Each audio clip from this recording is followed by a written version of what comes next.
ప్రతిధ్వని. ఇది క్రీస్తు యేసు ప్రేమ ధ్వని, ఇది జగతిలో మ్రోగే సిలువ ధ్వని. పిలుచుచున్నది ప్రతి వారిని, వినుమా విశ్వసించుమా. రావయ్యా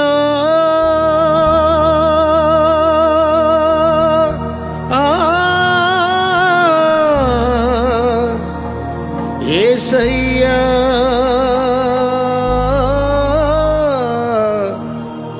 నా ఇంటికి నీ రాకకై నే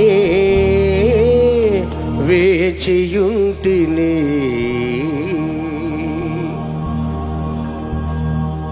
రవయ్యా యేసయ్యా, నా ఇంటికి నీ రాకకై నే వేచియుంటిని.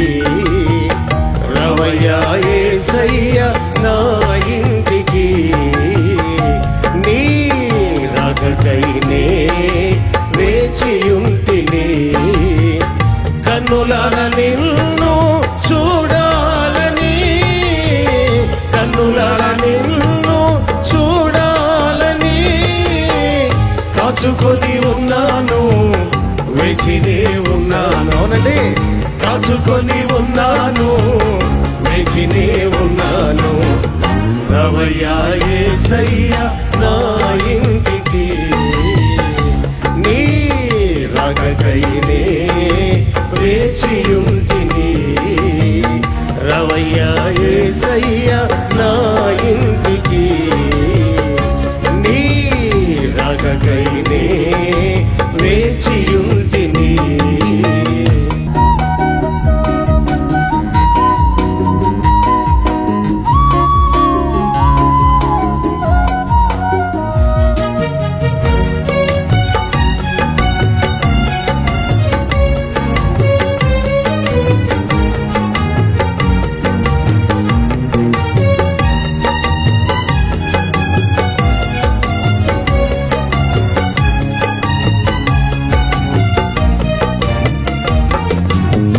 యథార్థ హృదయముతో నడుచుకొందును, ఏ దుష్కార్యమును కనుల ఎదుట ఉంచుకొనను.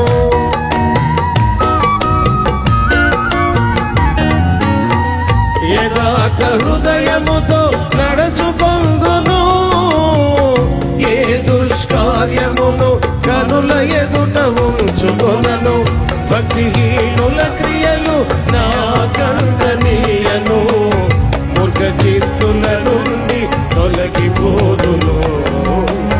భక్తిహీనుల క్రియలు నా కంటనీయను, మూర్ఖ చిత్తుల నుండి తొలగిపోదును. రవయ్యా యేసయ్యా, నా ఇంటికి నీ రాకకై నే వేచియుంటిని.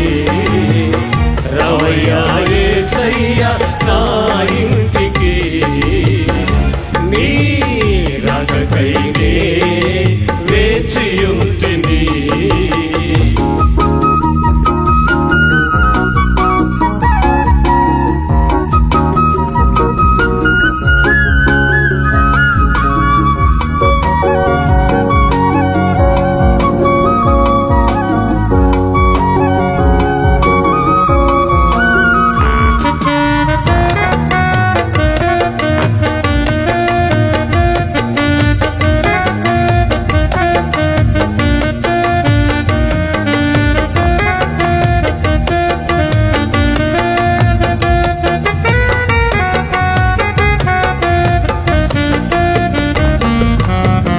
దౌష్ట్యము నేనెన్నడు అనుసరింపను, నా పొరుగు వారిని దూషింపను.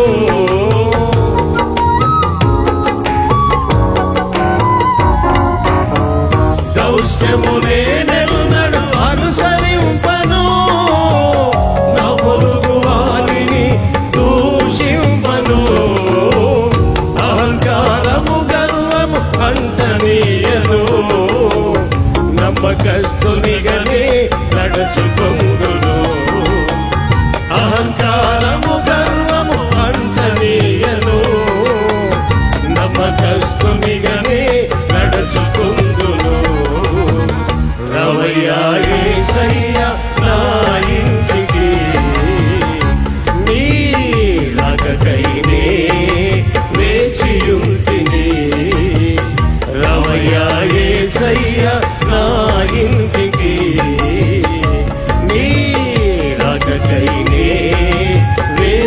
వేచియుంటిని.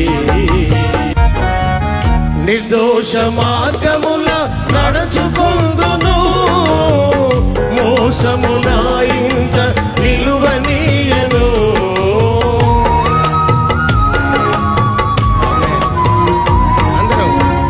నిర్దోష మార్గముల నడచుకొందును, మోసమున ఇంట నిలువనీయను. అవధికులెవ్వరిని ఆదరింపను, భక్తిహీనుల మార్గమునే త్రొక్కను. అవధికులెవ్వరిని ఆదరింపను, భక్తిహీనుల మార్గమునే త్రొక్కను. రవయ్యా యేసయ్యా నా ఇంటికి, నీ రాకకైనే వేచియుంటిని. రవయ్యా యేసయ్యా నా ఇంటికి, నీ రాకకైనే వేచియుంటిని. కన్నులార నిన్ను చూడాలని, కన్నులార నిన్ను చూడాలని కాచుకొని ఉన్నాను, వేచినే ఉన్నాను. కాచుకొని ఉన్నాను, వేచినే ఉన్నాను. రవయ్యా యేసయ్యా నా ఇంటికి, నీ రాకకైనే వేచియుంటిని. రవయ్యా యేసయ్యా నా ఇంటికి, నీ రాకకైనే వేచియుంటిని.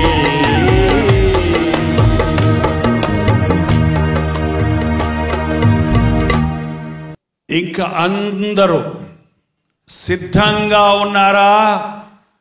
దేనికి? వాక్యం వినడానికి. యేసు ప్రభువు ఈ లోకంలో ఉన్నప్పుడు ఒక ఆశ్రమాన్ని కట్టుకొని, భక్తులారా నా దగ్గరకు రండి అన్నాడా? అనలేదు.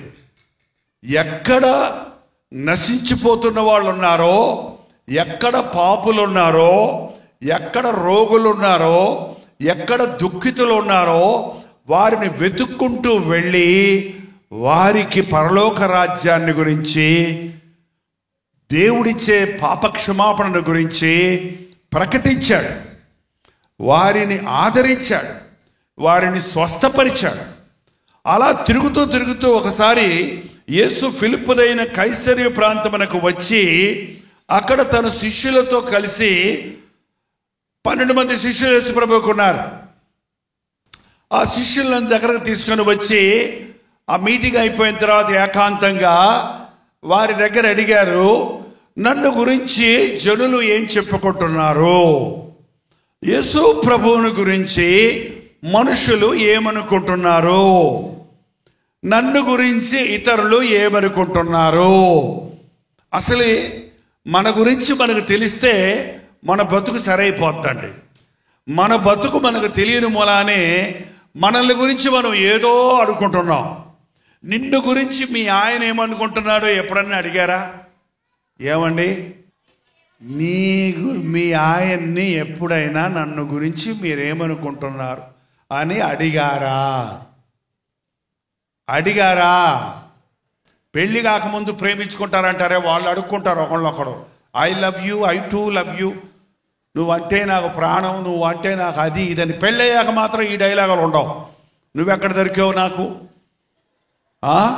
నన్ను గురించి ఏమనుకుంటానంటే ఎముడు అనుకుంటున్నాను అందంట ఒక ఆమె.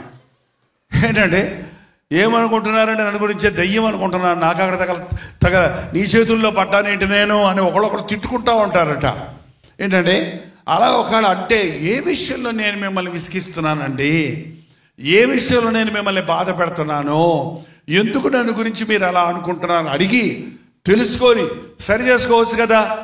ఏంటంటే కానీ మనం మన గురించి మనమే చెప్పుకుంటుంటాం. చాలామంది భార్యాభర్తలు గొడవలు పెట్టుకొని నా దగ్గర ప్రార్థనకు వస్తారు. ప్రార్థనకు వచ్చినప్పుడు నేనేం చేస్తానంటే, ఇద్దరితో మాట్లాడటానికి మొదలు పెడితే ఇద్దరు ఒకేసారి మాట్లాడి నా ఎదురుగుండానే కొట్టుకునే స్థితికి వెళ్ళిపోతారు. అయ్యయ్యో ఉండండి ఉండండి అని చెప్పి, అమ్మా నువ్వు అటు వెళ్ళమ్మా అని చెప్పి ఆయన అడిగితే, ఏంటండి అసలు గొడవ? ఏముందండి, దెయ్యమండి, నా ప్రాణం తీసేస్తుందండి, డబ్బులు అంటదండి, చీరలు అంటదండి, అమ్మగారింటికి వెళ్ళిపోతానంటదండి అని ఈయన ఒక అరగంట సేపు కథ చెప్తాడు. సరేనండి మీరు వెళ్ళండి. అమ్మా ఏంటమ్మా మీ ఆయన కూడా? ఏం చెప్పమంటారండి, ఎముడండి, పీక తింటాడండి, 10 పైసలు ఇవ్వడండి, ఫ్రిడ్జ్ కూడా తాళం వేసుకొని దాచిపెట్టుకుంటాడండి, ఎట్ట కాపురం చేయమంటారండి ఎంతోటని ఈమె ఆయన గురించి ఇన్ని చెప్పొద్ది, ఆయన ఈమె గురించి నేను సర్లేను అని చెప్తారా? నిజమేనండి, నాకు కూడా కోపమే అంటదా? ఏమంటే ఎవరి తప్పులు వారు ఒప్పుకుంటే సొంతమణుగుద్ది, కానీ ఒకరి తప్పులు ఒకరు ఎత్తు చూపుకుంటే ఆ ఇంటిలో సమాధానం ఉంటుందా? నిన్ను గురించి నీవు తెలుసుకోవాలి. మనల్ని గురించి మనం అనుకునేది ఒకటి, మనల్ని గురించి మన చుట్టూ అనుకునేది ఒకటి. మరి ముఖ్యంగా నిన్ను గురించి నీ సంగతి ఏంటని అడిగితే మా అమ్మని అడగమంది ఒక ఆమె. ఎవరిని అడగాలి? కాకి పిల్ల కాకికే ముద్దు. కాబట్టి అమ్మని అడిగితే ఏం చెప్పుద్ది? నీ గురించి మంచే చెప్పుద్ది, కానీ నీకు వ్యతిరేక ఒక్క మాట కూడా చెప్పదు. అందుకనే భార్యాభర్తలు గొడవలు పెట్టుకొని వాళ్ళమ్మ దగ్గరికి వెళ్తాడు, ఈయన వీళ్ళమ్మ దగ్గరికి వెళ్తాడు. వీళ్ళమ్మ అంటది మా అబ్బాయి బంగారం అంటది, వాళ్ళమ్మ అంటది మా అమ్మాయి ముత్యం అంటది.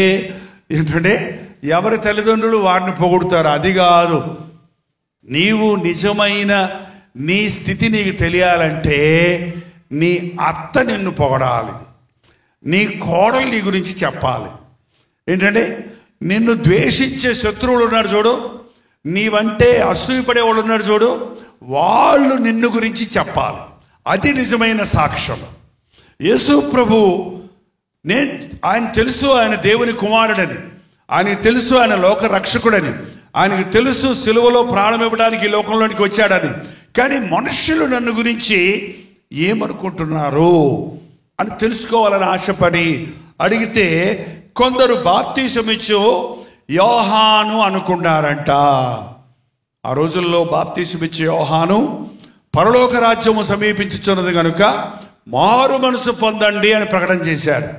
అనేకులు వాళ్ళ పాపాలు ఒప్పుకొని యోర్దాను నదిలో బాప్తీసాలు తీసుకుంటూ ఉంటే అది చూసి యేసు ప్రభువు కూడా ఈ లోకంలో వచ్చింది బాప్తీసాలు ఇవ్వడానికి, ఆయన ప్రకటన బోధించటానికి అనుకున్నారంట.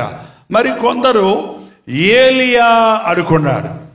ఏలియా ఒక ప్రవక్త, ఏలియా అద్భుత కార్యాలు చేసిన ఒక ప్రవక్త. ఒక యేసు ప్రభువుని కూడా ఒక ప్రవక్తగా వాళ్ళు అనుకుంటున్నారు. ఏదో కొన్ని అద్భుతాలు చేయడానికి లోకంలోనికి వచ్చాడు, స్వస్థతలు చేయడానికి లోకంలోనికి వచ్చాడు అనుకున్నారు. మరి కొందరు ఇర్మియా అనుకున్నారంట. ఇర్మియా కూడా ఒక ప్రవక్తే, కానీ ఆ ప్రవక్త అద్భుతాలు చేసే ప్రవక్త కాదు. ఆ ప్రవక్త జనుల పాపాలను హెచ్చరించినటువంటి, పాపములో ఉన్న వారిని గద్దించినటువంటి ప్రవక్త. ఇంకా గొప్ప విషయం ఏంటంటే గద్దించేటప్పుడు ఎవరైనా ముఖం కోపంతో ఉంటుంది, కానీ ఇర్మియా ప్రవక్త కన్నీటితో గద్దించేవాడు, ఏడుస్తూ ఇతరులను దిద్దటానికి ప్రయత్నించేవాడు. విలపించు ప్రవక్త అనే పేరు ఇర్మియాకు ఉండేది. యేసు ప్రభు కూడా ఈ లోకంలో ఉన్నప్పుడు మనుషుల పాపాలను చూసినప్పుడు ఏడ్చేవాడు. మనుషులు ఏడుస్తుంటే వారితో పాటు ఏడుస్తూ ఉండేవాడు. వారి బాధలో వారికి ఆదరణ కలుగునట్లుగా యేసు కన్నీళ్లు విడిచెను అని బైబిల్లో రాయబడి ఉంది. ఏంటంటే కాబట్టి వాళ్ళు అనుకున్నారు ఆయన ఇర్మియా అనుకున్నారు. అయితే మీరేమనుకుంటున్నారు నన్ను గురించి అని శిష్యుల్ని అడిగారు. ఈరోజు ఈ గెట్టుగెదరికి వచ్చిన వాళ్ళందరినీ ఓ ప్రశ్న అడుగుతున్నాను. యేసు ప్రభుని గురించి మీరేమనుకుంటున్నారు? మేము ఇంకా ఏమనుకోలేదండి అంటారా ఏంటి? ఏమనుకుంటున్నారు చెప్పండి, తలకో మాట చెప్పండి. మీరు ఏమనుకుంటున్నారో చెప్పండి. చెప్పమ్మా. లోకరక్షకుడు అంట, విజయవాడ నుంచి వచ్చిన అమ్మాయిలు చెప్పారు. చెప్పండి అమ్మా. తెనాలి వాళ్ళు చెప్పండి అమ్మా, చెప్పండి. ఏదమ్మా? నిజమైన దేవుడు. వెరీ గుడ్ అమ్మా. ఇంకెవరో కుర్చీలో కూర్చున్న వాళ్ళు కూడా చెప్పండి. సర్వాధికారము కలిగిన దేవుడు. Very good. ఇంకా చెప్పండి. కుర్చీలో కూర్చున్న వాళ్ళు చెప్పండి. నేను వచ్చేయమంటారా అక్కడికి? చెప్పండి. ఏదమ్మా? లోకాన్ని ప్రేమించిన వాడు నన్ను ప్రేమించిన వాడు. నా యేసయ్య గురించి నన్ను చెప్పమంటే లోకాన్ని ప్రేమించడం లేదో నాది లేదు, కానీ నన్ను మాత్రం ప్రాణమిచ్చినంతగా ప్రేమించాడు. ఊరక ఐ లవ్ యూ డైలాగ్ కాదు ఇది. ఏంటండి, ఎంతవరకు ప్రేమించాడు ఆయన? పరలోకం దిగి వచ్చి రక్తమాంసాల్లో పాలిభాగస్తుడై నా నిందను, నా అవమానాన్ని, నా దుఃఖాన్ని, నా పాపానికి పరిహారం చేయటం కొరకు ప్రాణమిచ్చినంతగా నన్ను ప్రేమించాడు.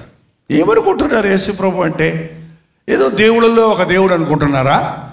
ఏదో స్వస్థపరిచే దేవుడు అనుకుంటున్నాడా? ఏదో సూచక క్రియలు చేసేవాడు అనుకుంటున్నారా?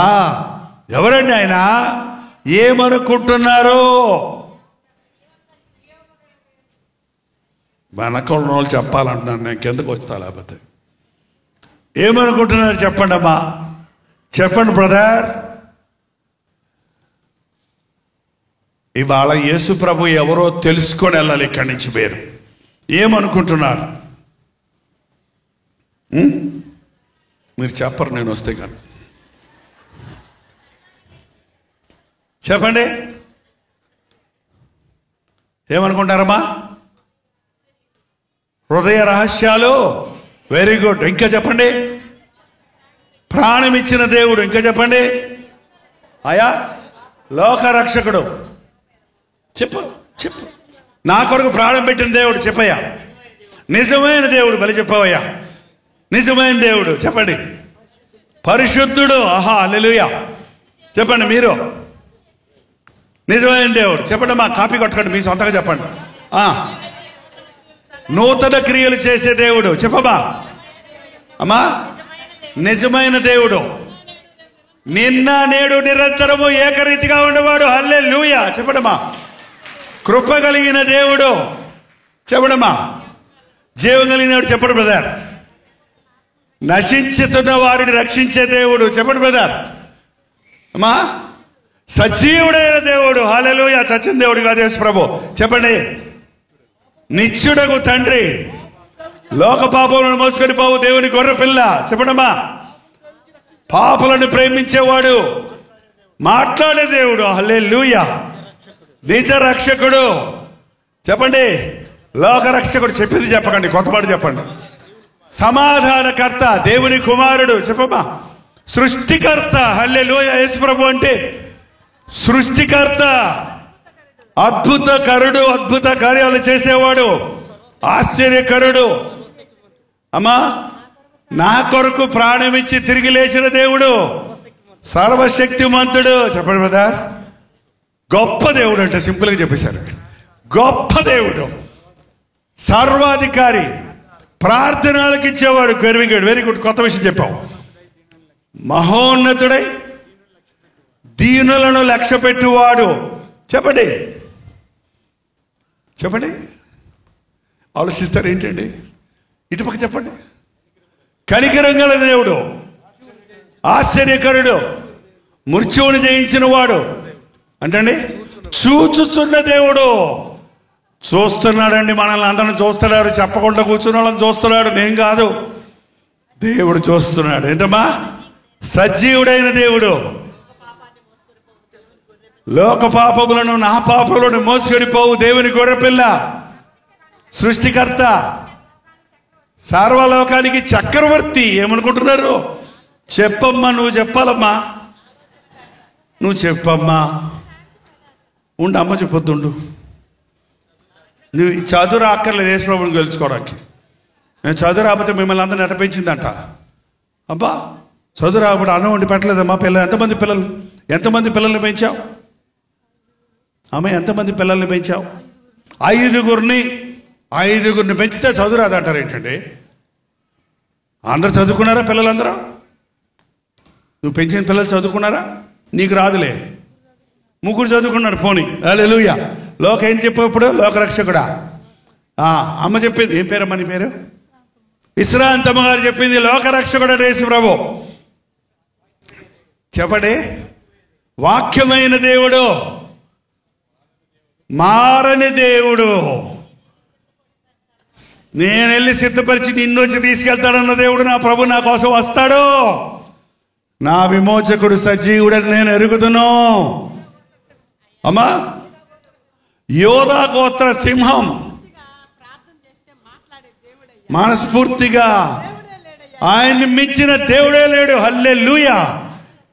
రాజులకు రాజు, మన ప్రార్థనలకు జవాబులు ఇచ్చే దేవుడు, జీవము గల దేవుడు, తండ్రి యొక్క కృపాసనం దగ్గర కూర్చొని విజ్ఞాపన చేసే దేవుడు. హల్లెలూయా. దైవ కుమారుడు, అయ్యా నా తండ్రి నా దేవుడు. చెప్పండమ్మా, తర్వాత మళ్ళీ కల్పిస్తాను, నేను మళ్ళీ మాట్లాడతాను. అందుకే కుర్చీల వాళ్ళ దగ్గరికి వెళ్ళిపోయారేంటబ్బా, మమ్మల్ని వదిలేశారనుకున్నారా? మిమ్మల్ని వదలలేదే.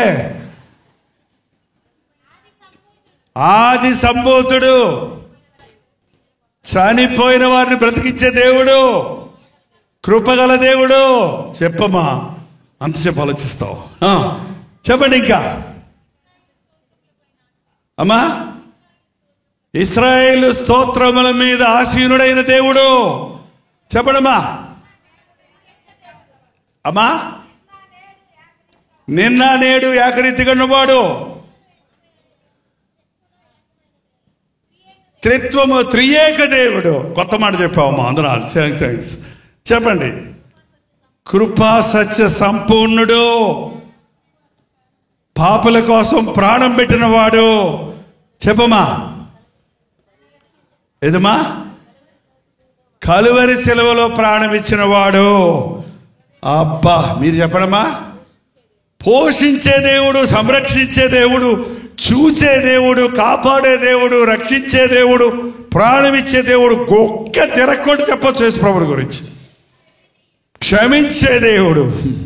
బాబా బాబా బాబా, నీ దేవుడు ఎవరో నీకు తెలిస్తే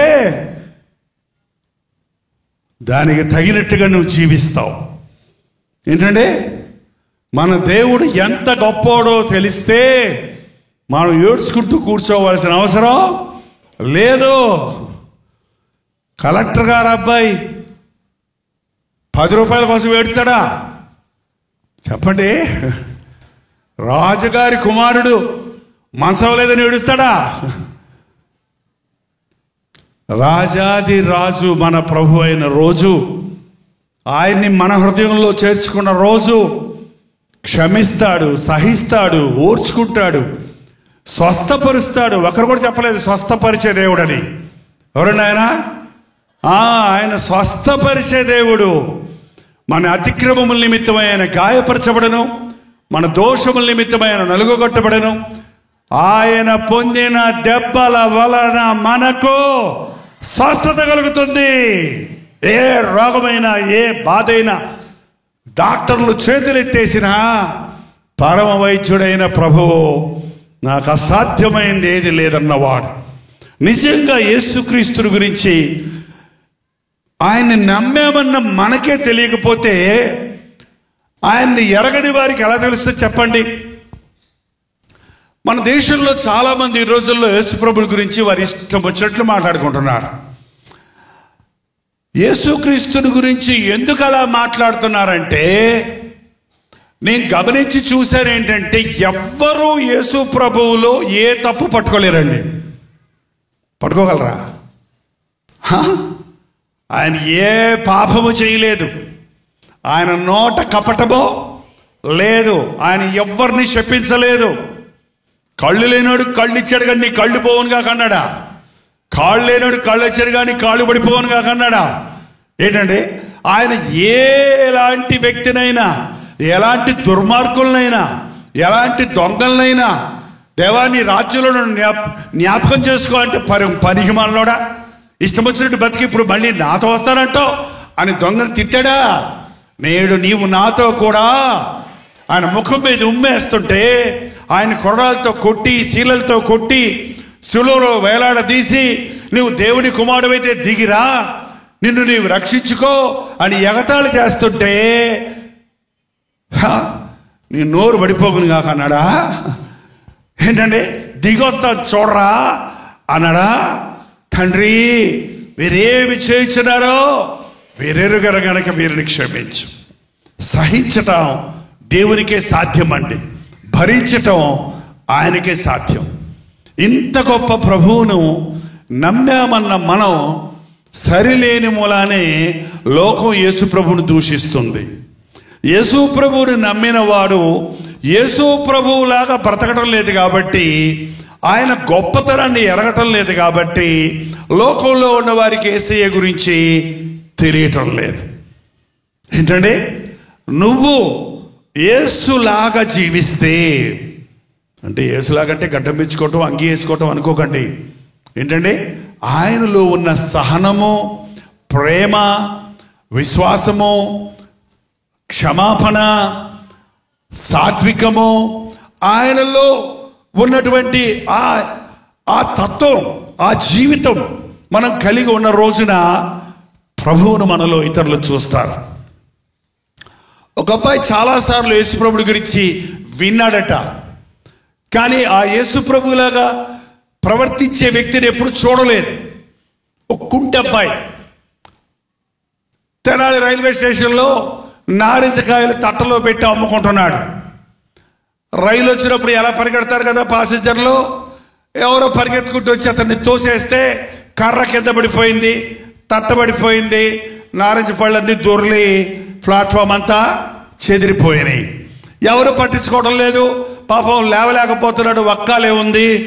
అలాంటి సమయంలో ఒక ఆయన వచ్చి అతని చెయ్యి బట్టి లేపి ఆ కర్ర ఎత్తిచ్చి ఆ పక్కన బెంచి మీద కూర్చోబెట్టి ఆ నారింజకాయలన్నీ ఏరి తటలో పెట్టి ఆ చిల్లర డబ్బులన్నీ చెదిరిపోయినవన్నీ తీసుకొచ్చి ఇచ్చి, నాయన చూసుకొని నడవపోయావా, అన్ని డబ్బులు నారింజకాయలు ఉన్నాయో లేవో చూసుకో అని ప్రేమగా ముఖంలోకి ముఖం పెట్టి మాట్లాడుతుంటే ఆ నారింజకాయల అబ్బాయి అన్నాడంట, యేసు ప్రభు అంటే మీరేనా అండి అన్నాడంట.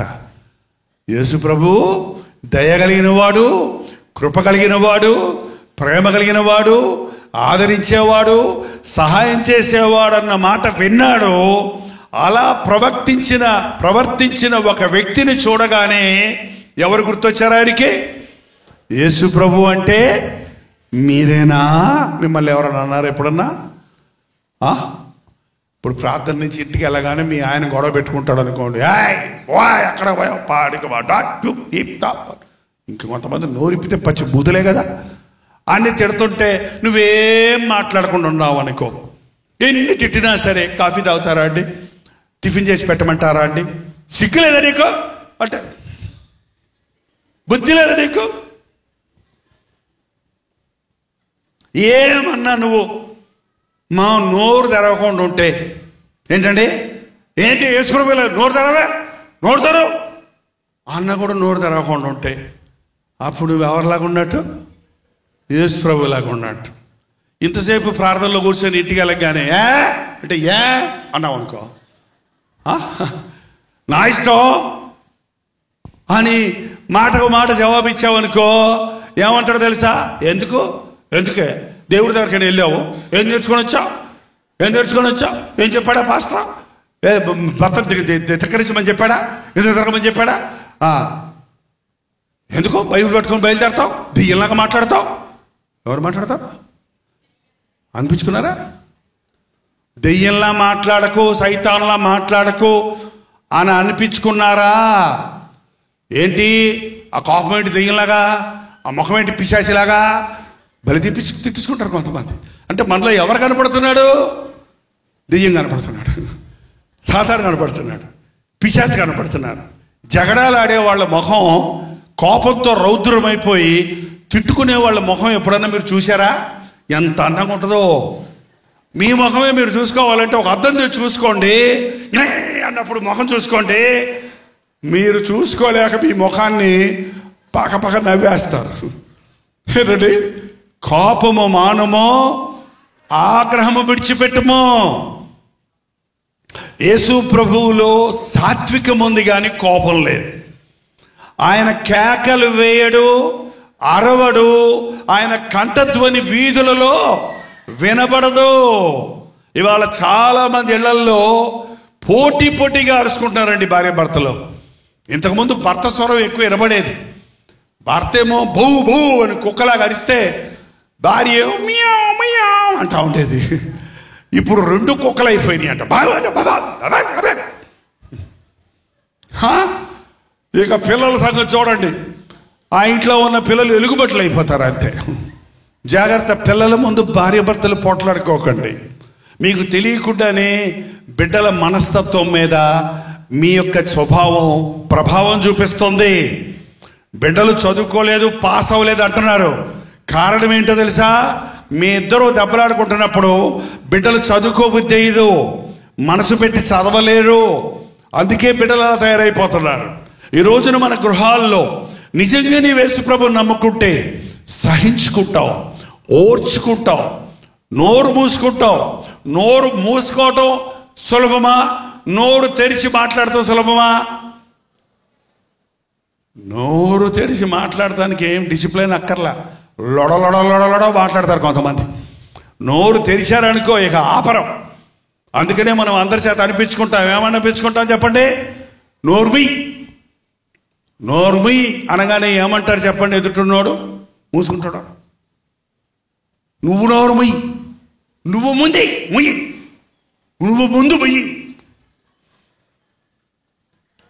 ఇద్దరు అరుచుకుంటారు, కరుచుకుంటారే కాదు. నోరు మీ ఎప్పుడు సరిగ్గా నోరు మూసుకున్నాం అనుకో, గొడవ అంతటితో చల్లారిపోద్ది కదా, అంతటితో రాగిపోద్ది కదా. ఏంటంటే ఈ రోజున యేసు ప్రభువుడి గురించి వింటున్నాం, పాడుతున్నాం, చదువుతున్నాం. నన్ను యేసయ్యలాగా చేయవా, నాకు ఆ నిగ్రహశక్తి దయచేయవా, నాకు ఆ ప్రేమ దయచేయవా, నాకు ఆ సహనం దయచేయవా. జనులు నన్ను నిందించి హింసించి నా మీద చెడ్డ మాటలలో పలుకున్నప్పుడు ఏం చేయమన్నాడు దేవుడు? తిరిగి తిట్టండా, తిరిగి కొట్టండా, కూర్చొని ఆడవండా, సంతోషించి గంతులు వేయండి, పరలోకమందు మీ ఫలము అధికమవుతుంది. జ్ఞానవంతురాలు తన ఇల్లు కట్టును, 3 రాళ్ళు తన చేతులతో తన ఇల్లు ఓడబెరుకును. ఒక ఇంటిలో ఉన్న స్త్రీ ప్రభువును నమ్ముకొని ప్రార్థించే స్త్రీ అయితే తన భర్తను రక్షణలో నడిపించుకుంటుంది, తన బిడ్డలందరినీ దేవుని భయంలో పెంచుకుంటుంది, తన కుటుంబాన్ని కట్టుకుంటుందండి. నేను గమనించి చూశాను. భర్త ఎంత గొప్పోడైనా, ఎంత డబ్బులు సంపాదించి తెచ్చి ఇచ్చినోడైనా, భార్య గనక మూర్ఖురాలైతే, భార్య గనక సరి లేకపోతే, భార్య మాత్రం జగడగొండైతే, భార్య మాత్రం గయ్యాళ్ళైతే ఆ కుటుంబంలో సమాధానం ఉండదు. ఎన్ని డబ్బులు తెచ్చిచ్చినా అప్పులే మిగిలిపోతాయండి. నేను గమనించి చూశాను. భర్త కొంచెమే సంపాదించే వ్యక్తి అయినా, భర్తకు పెద్ద పేరు ప్రఖ్యాతులు లేకపోయినా, ఆ ఇంటి ఇల్లాలు నిజమైన ప్రార్థనాపరురాలైతే, దీనురాలైతే, జ్ఞానవంతురాలైతే తన ఇల్లు చక్కబెట్టుకుంటుంది. తన భర్త ఇచ్చిన డబ్బు సరిపోగా మిగిలినట్లుగా పొదుపు చేసుకుంటుంది.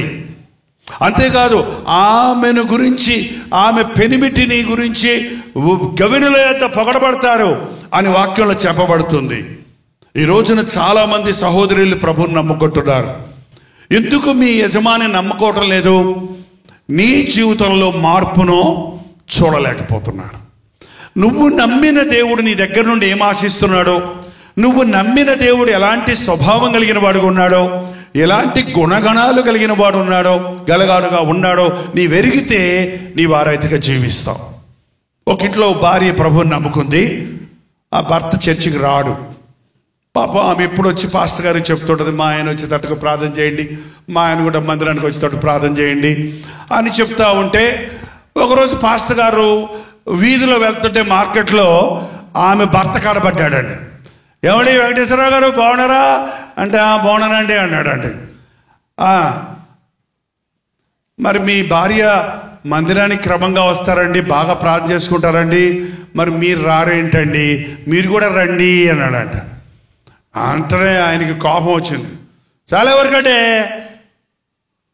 పెద్ద భక్తురాలు బయలుదేరింది, బైబిల్ పెట్టుకొని బయలుదేరుతుంది. ప్రార్థనలు చేస్తూనే ఉంటుంది, ముక్కు మీద ఉంటుంది కోపం. ఏం ప్రయోజనం అంటారంట. ఇంకా పాస్టర్ గారు ఏం మాట్లాడతారు? సరేనండి అన్నాడు. రోజు మీటింగ్కి వచ్చినాడు, ఏమ్మా నీకు ముక్కు మీదే ఉంటుంది కదమ్మా కోపం అన్నాడంట పాస్టర్ గారు. పాపం విశ్వాసి కదా, అబద్ధం ఆడదుగా. అవునండి నిజమేనండి, నాకు కొంచెం కోపమేనండి అందంట. ఎంత కోపం? ఎంత? కొంచెం. బుక్కావాని టైంలో చచ్చిన ఎగబడితే ఏమవుతుంది? అంతా గబ్బుగుడొద్ది. మంచి పాలలో కొంచెం ఒక బొట్టు విషమేస్తే అది విషమా పాల? కొంచెం కూడా మొత్తం చెడగొడదు. కొంచెం కోపమే అంటే ఆ పాస్టర్ గారు అన్నమ్మ, పాపము నుంచి విడిపించిన దేవుడు కోపం నుంచి విడిపించలా? ప్రభు నాలో ఈ కోపం తీసేయి అని ఉపవాసం ఉండి ప్రార్థన చేసుకోవచ్చు కదా అంటే, అవునండి అయ్య గారు అలాగేనండి, నేను ప్రత్యేకంగా నాలో ఉన్న ఈ కోప స్వభావం తీసేయమని నేను ప్రార్థన చేసుకుంటానని అలాగే ప్రార్థన చేసుకుంది. ప్రభు ఆమెకి కోపం మీద జయమిచ్చాడు. ఒకరోజు వాళ్ళ ఆయన ఏదో ఊరెళ్ళి వచ్చాడు. ఇంట్లోకి రాగానే ఆ బల్ల మీద ఒక మంచి ఫ్లవర్ వాజు, అద్దంతో గ్లాస్దే ఉంటుంది కదా, ఫ్లవర్స్ పెట్టి ఫ్లవర్ వాజు ఆమె ఎక్కడో కలకత్తాలో కొనుక్కొని వచ్చిందంట. రోజు తుడుచుకొని పెట్టుకుంటుందంట. ఆ ఇల్లాలకి ఎంతో ఇష్టము, మంచి ఫ్లవర్స్ పెడుతుంటుంది. ఈయన వచ్చినోడు వచ్చి ఇట్ట అనేటప్పటికీ చెయ్యి ఆ ఫ్లవర్ వాజుకు దగ్గర బళ్ళు పగిలిపోయింది. అక్కడ కింద పడి పగిలిపోయేటప్పటికీ ఈయన ఇంకిట్ట అయిపోయాడు. అంతే, ఇంక నన్ను దులిపేస్తుంది నా భార్య. నువ్వు కొనలేదు పెట్టలేదు, నేను కొనుక్కున్న దాన్ని పగల కొట్టావేంటయ్యా, ఇంటిలోకి అడుగుపెట్టింది నన్ను నాకు నష్టం కలుగు చేశావు అని అరుస్తుందని బెత్తరపోయి అట్ట నిలబడ్డాడంట. కానీ ఆమె ముందే ప్రార్థన చేసుకుని ఉంది కదా. ఈ ముందు మనిషి కాదా ఆమె. ఇప్పుడు ఏం పోయింది? కోపం పోయింది. కాబట్టి చూసింది ఆమె దాన్ని ఏం పట్టించుకోకుండా ఆయన దగ్గరకు వచ్చి, ఏమండి రండి కాఫీ తాగుతారా, పొకుడీలు చేయమంటారా అంటుంటే ఈయన కిట్ అయిపోయాడు. ఆమె దగ్గరికి వచ్చి చెయ్యి పట్టి దులుపుతూ, ఏమైందండి మీకు, ఏమైందండి అంటే ఆయన అన్నాడట, నువ్వేనా నేనేనండి. మరి నీ కోపం పోయిందండి. నా యేసు ప్రభు నా కోపాన్ని తీసేశాడండి, నన్ను క్షమించండి. అదేముంది, ఫ్లవర్ వాజ్ ఇంకోటి కొనుక్కోవచ్చు, మీకంటే ఎక్కువ అండి నాకు అది అని మాట్లాడేటప్పటికీ నివ్వెరపోయిన వ్యక్తి అన్నాడు, నిజమా? నీ దేవుడు అంత గొప్పోడా? అయితే నీ దేవుడిని నేను కూడా నమ్ముకుంటా, నేను కూడా నీతో పాటు మందిరానికి వస్తా. ఏంటండి, నీలో యేసుక్రీస్తు శాంతిని సమాధానాన్ని ఇతరులు చూస్తే, నీ భార్య చూస్తే, నీ బిడ్డలు చూస్తే, నీ తల్లిదండ్రులు చూస్తే, నీ దేవుడు నాకు కావాలని తప్పకుండా అడుగుతారు. కానీ మనలో మన స్వభావం మారకుండా మన ప్రభువుని గురించి మనం ఎంత ధ్యానిస్తామోనండి. ఎందరు యేసు వైపు చూచెదరో పొందెదరు ముఖమో వెలుగునందు. 6 నెలలు సహవాసం చేస్తే వాళ్ళు వీరవుతారంట. తాగుబోతులతో సహవాసం చేసినోడు ఏమవుతాడు? తాగుబోతు అవుతాడు. చేట్ల ప్యాక్ ఆడేవాడితో సహవాసం చేస్తే ఏమవుతారు? చేట్ల ప్యాక్ ఆడతారు. బూతులు తిట్టేవాడితో సహవాసం చేస్తే ఏమవుతారు? మంచి బూతులు తిడతారు. ఏంటండి, మరి దేవుని బిడ్డలతో దేవునితో సహవాసం చేస్తే, దేవుని వాక్యాన్ని చదివితే, దేవుని సన్నిధిలో ప్రార్థిస్తూ ఉంటే, దేవుని గొప్పతనాన్ని గుర్తిస్తుంటే నువ్వేమైపోతావు? దేవుని స్వభావం నీలోకి వచ్చేస్తుంది. ఆయనలో ఉన్న క్షమాపణ, ఆయనలో ఉన్న ప్రేమ, ఆయన మీద నీకు విశ్వాసం పెరుగుతుంది. ఆయన నీకున్నాడన్న ఆదరణ కలుగుతుంది. ఆయనకు అడిగితే ఇస్తాడు అన్న నిరీక్షణ కలుగుతుంది. ఈ రోజున మనం మనుషులతో ఎంతో సమయం గడుపుతున్నాం, కానీ దేవునితో సమయం గడపడంలా. ప్రతి వ్యక్తి ఈ లోకంలో మనం ఎంత కష్టపడ్డా, ఎంత డబ్బులు సంపాదించినా, ఎంత పెద్ద ఇల్లు కట్టుకున్నా, ఎంత విలువైన వస్త్రాలు ధరించుకున్నా, ఎన్ని బంగారు నగలు పెట్టుకున్నా, ఎన్ని సెల్ ఫోన్లు పెట్టుకున్నా, మనుష్యుడికి తనివి తీరటం లేదు, సమాధానం దొరకటం లేదు. ఎందుకంటే మన శరీరానికి ఆహారం అవసరం, మన యొక్క బతకడానికి ఆహారం అవసరం, మన కంఫర్ట్స్ అవసరం. కానీ మనకు దేవుడు మన హృదయాలలో నివసించాలని ఆశపడుతున్నాడు. మన హృదయంలో ఒక లోటు ఉంది. అక్కడ ప్రభు ఉంటే తప్ప మన బ్రతుకులో ఎన్నున్నా తృప్తి ఉండదు. అందుకనే చూడండి, మీరు అనుకుంటారేమో ఒకవేళ ధనవంతులకు బాధలు ఉండవని. ధనవంతులకు బాధలు ఉండవా? ఉండవా అండి? నొలక మంచం మీద పడుకున్న వాళ్ళు బాగా నిద్రపోతారా? డన్లప్ పరుపు మీద నిలబడ్డవాడు బాగా నిద్రపోతాడా? ఏంటో, డన్లప్ పరుపు ఉంటుంది, ఏసీలు ఉంటాయి, కూలింగ్ ఉంటుంది, పెద్ద పెద్ద మంచాలు ఉంటాయి, పెద్ద టీవీ ఉంటుంది. ఏంటయ్యా నీ బాధ అంటే, నిద్ర పట్టదండి నాకు అంటాడండి. ఏంటంటే, పరుపు ఉంది కదా నిద్రపోవచ్చు కదా, తిండి ఉంది కదా నిద్రపోవచ్చు కదా. మనసుకు నెమ్మది లేదు. మళ్ళీ బ్రాంతి తాగాలి, మళ్ళీ విస్కీ తాగాలి, మళ్ళీ నిద్ర మాత్రం లేచుకోవాలి. కానీ దేవుని చేత ఆశీర్వదించబడిన వాడు కడుపు నిండా తిని కంటి నిండా. ఎంతమంది మీరు నిజంగా కడుపు నిండా తింటున్నారు? అరగదండి, గ్యాస్ట్రిక్ ట్రబుల్ అండి. ఒక ఆమె అయితే చెప్పింది, అయ్యా అంత తిన్నా కూడా కరకర తిరుగుతుంది అయ్యా. ఏమ్మా ఎవరి మీదన్నా కోపమా నీకు? కోపం ఏమిటయ్యా, ఒళ్ళు మండిపోతుందయ్యా నాకు. మరి ఒళ్ళు మండిపోతే కడుపు ఎట్ట కరుగుద్దమ్మా? ఎవరి మీదైనా నువ్వు అసూయ పెట్టుకుంటే నీ హృదయంలో జఠరరసం ఊరిపోద్దండి. అసూయ పెట్టుకోకండి. వాళ్ళు నాకంటే అందంగా ఉన్నారనో, వాళ్ళ ఆయన పెద్ద గొలుసు చేయించాడనో అమ్మాయికి, వాళ్ళ ఆవిడికి, నీకెందుకు? వాళ్ళ ఆయన వాళ్ళ ఆవిడికి పెద్ద గొలుసు చేశాడండి, అది నీకెందుకు ఆయాసం? తోడుకోడలండి అందుకు ఆమె. తోడుకోడలు అయితే మంచిదే కదా, మీ సిస్టరే కదా, మీకు సహోదరే కదా. చూడండి, ఇతరులను చూసి వాళ్ళు పెద్దలు కట్టుకున్నారు, వాళ్ళకి అది ఉంది నాకు లేదు, అది ఉంది నాకు లేదు, అది ఉంది నాకు లేదు, అది ఉంది నాకు లేదు. ఉర్రు ఊరు ఉర్రు ఊరు ఉర్రు ఊరు. ఏంటి ఊరు? గ్యాస్ట్రిక్ ట్రబుల్ అంటే నాకు. యేసు ప్రభుని ఎన్ని మాటలు అన్నారు తెలుసా అండి? నువ్వు వ్యభిచారం వల్ల పుట్టావయ్యా అన్నారు, నువ్వు దెయ్యానివే అన్నారు. అయినా సరే నువ్వు దేవుడు అయితే దిగిరా అని ఎగతాళి చేశారు. నువ్వు ఏమనుకున్నా నేనేమై ఉన్నానో, నన్ను 100 మంది 1,000,000 మంది వచ్చి జైపాల్ నువ్వు పనికి మాలినోడివి అంటే నేను పనికి మాలినోడినా? 1,000,000 మంది వచ్చి జైపాల్ గారు మీరు దేవుడు సేవకులు గొప్ప సేవకుడు అని డబ్బా కొడితే నేను గొప్ప సేవకుడు అవుతానా? అవను. నేనేమై ఉన్నానో, నా దేవుని దృష్టిలో నేను ఎవన్నో, నేను అలాగే ఉంటాను. మనుషులు మనల్ని పొగిడినప్పుడు ఉబ్బిపోవద్దు, మనుషులు మనల్ని తిట్టినప్పుడు ముడుచుకుపోవద్దు. కొంతమందికి ఉబ్బుతుంటే చాలు, సైకిల్ ట్యూబ్లో గాలి కొడతారు చూసారా? బుష్ బుష్ అంటే ఇలా వచ్చింది సైకిల్ ట్యూబ్.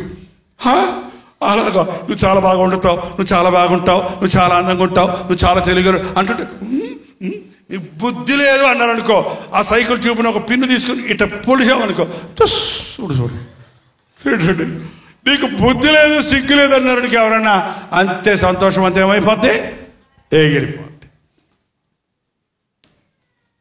నా గురించి దేవుడు ఏమనుకుంటున్నాడు? నా గురించి దేవుడు ఏమనుకుంటున్నాడు? 139వ కీర్తన 24, 25 వచనాలు చదువుదాం. చూడండి, బైబిల్ రోళ్ళందరూ తీయండి, లేని వాళ్ళు జాగ్రత్తగా వినండి. కీర్తన 139,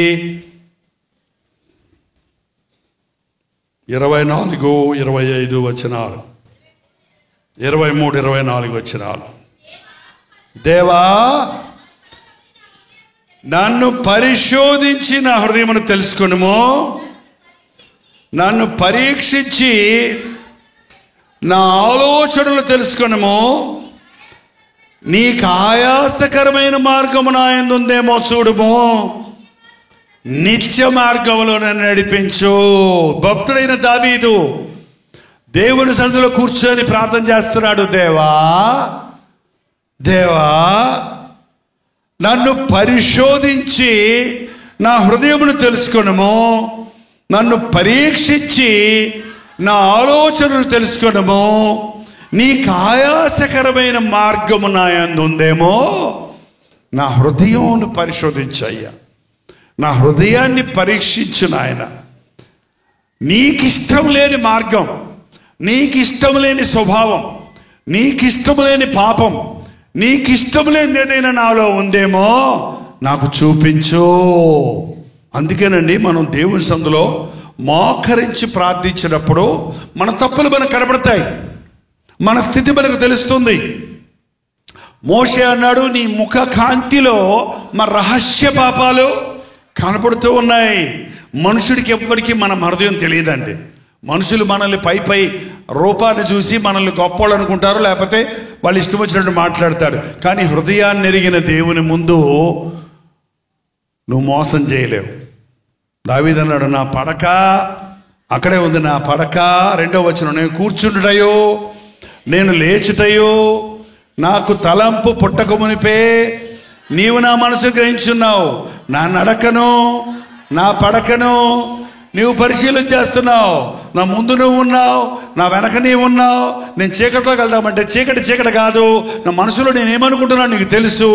కాబట్టి నిన్ను నేను మోసం చేయలేను. నా దేవుని ముందు నేను సరిగా ఉండాలి, నా దేవుడు నన్ను మెచ్చుకోవాలి. అదొక్క ధ్యాస బతుకుంటే చాలండి. ఈ లోకాన్ని మెప్పించడానికో మనుషుల్ని మెప్పించడానికో ప్రయత్నించేవాడు మోసగాడవుతాడు, వేషధారవుతాడు. కానీ దేవుడి దృష్టిలో యథార్థంగా ఉండడానికి ఆశించిన వాడు దీవించబడతాడు. ఎంతమందిని ఈరోజు దేవుడు మెచ్చుకోగలడు? యోబుని గురించి ప్రభు అన్నాడు, నా సేవకుడైన యోబును ఎరుగుదువా? అతడు యెహోవా యందు భయభక్తులు గలవాడు, చెడుతనమును అసహించుకున్నవాడు, యథార్థమైన జీవితాన్ని కలిగిన వాడు. మోషే గురించి చెప్పాడు దేవుడు, నా సేవకుడైన మోషే మిక్కిలి సాత్వికుడు, భూలోకములో ఉన్న వారందరిలోనూ మిక్కిలి సాత్వికుడు. నా సేవకుడైన మోషే ఇల్లంతటిలో నమ్మకస్తుడు. ఈ రోజున దేవుని మెప్పును పొందాలనే ఆశ మనిషికి లేదు. మనుషుల మెప్పులతోనే బతకాలనుకుంటున్నారు, మనుషుల్ని మెప్పించడానికి నటిస్తున్నారు, మనుషుల్ని మెప్పించడానికి వేషధారణగా లోకంలో వారికి అనుకూలంగా ప్రవర్తించడానికి ప్రయత్నిస్తున్నారు. చాలా అపాయకరమైందండి. దేవుడు నిన్ను గురించి ఏమనుకుంటున్నారో అది నీవు తెలుసుకున్న రోజు నీవు ధన్యుడో. నీ ప్రభువు ఎంత గొప్పవాడో నీవు ఎరిగిన రోజు నీవు ఆయనలాగా ఉండడానికి ప్రయత్నిస్తావు గనక ఆయనకి ఏది ఇష్టమో, ఆయనకి ఏది ఇష్టమో లేదో ఆయన గురించి నువ్వు తెలుసుకుంటావు. కాబట్టి నీవు ఆయనకు అనుకూలంగా జీవించగలుగుతావు. ఒక వ్యక్తి, 2 మనుషులు భార్యాభర్తలు 30 ఏళ్ళు 40 ఏళ్ళు సంసారం చేసిన తర్వాత భర్తకు ఏమి ఇష్టమమ్మా అంటే భార్య చెప్పదా? చెప్పలేదా? ఏ కూర ఇష్టమని చెప్పదా అండి? మీ భార్యకి ఏమి ఇష్టమో అంటే ఏ రంగు చీర ఇష్టమో చెప్పలేడా ఆయన? చెప్పలేడా? ఎట చెప్పాడు? కొత్తగా పెళ్ళయింది అనుకోండి, అప్పుడే కొత్తగా పెళ్ళయింది, నీకు పెళ్ళైన భార్యకి ఏమి ఇష్టమో చెప్పయ్యా అంటే నాకేం తెలుసు అంటాడు. అమ్మ పెళ్లి చేసుకున్నావు కదా, మీ ఆయనకి ఏమి ఇష్టమో చెప్పంటాడు, నాకేం తెలుసు. ఇంకా 1 అడుగు 7 అడుగులు వేయలేదు, ఒక్కరోజు మా జీవితంలో గడవలేదు, నా భర్త సంగతి నాకు తెలియదు. కానీ కలిసి జీవించిన తర్వాత వారి అభిరుచులు, వారి ఇష్టాలు అయిష్టాలు వారికి తెలుస్తాయి. మనం దేవునితో నివసించే వారిమైతే, దేవునితో సహవాసం చేసేవారిమైతే, దేవునితో సమయం గడిపే వారిమైతే, ఆయన వాక్యాన్ని చదివి ధ్యానిస్తే, ఆయన సన్నిధిలో మోకరించి ప్రార్థిస్తే ఆయన మనస్సును మనం ఎరుగుతాం. ఆయనకి ఏది ఇష్టమో దేవునికి ఏది ఇష్టం లేదో మనం తెలుసుకుంటాం, దానికి అనుగుణంగా జీవించగలుగుతాం. అది క్రైస్తవ భక్తి అండి. క్రైస్తవ భక్తి అంటే దండం పెట్టుకొని వెళ్ళిపోవటం కాదండి. జక్కయ్య అనే ఒక ఆయన ఉన్నాడు.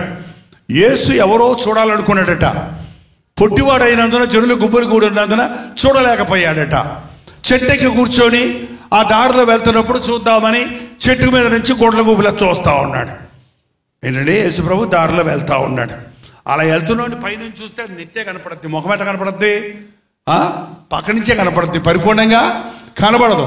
కానీ నడుస్తూ వెళ్తున్నప్పుడు సరిగ్గా చెట్టు దగ్గరికి రాగానే యేసు ప్రభు తలెత్తి చూచి ఏమన్నాడు? ఒరే పొట్టోడా దిగిరా అన్నాడా?